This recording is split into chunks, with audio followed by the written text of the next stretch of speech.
Flynn's family, baby. Where would you meet him? Oh, different places. At first, he took me to this very unsavory apartment in an area code beneath my station. I told him never again. I need a certain level of comfort to maintain my dignity. After that, it was usually nice hotels. A quiet lake house once. A lake house that he owned?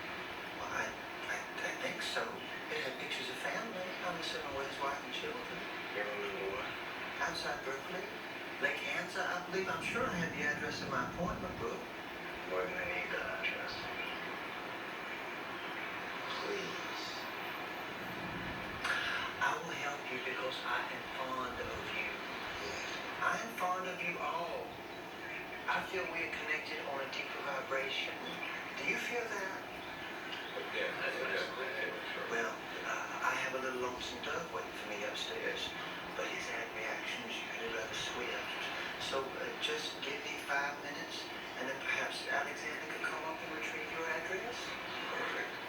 That'd be great. Gentlemen.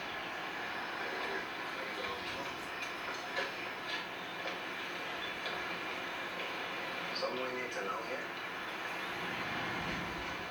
We're friends. You know, we got things in common. Yeah, I can think of one thing. Don't be disrespectful. I'm gonna head upstairs, gonna get an Uber along, and the Dilly Dally. Dilly Dally? Okay, now I'm worried.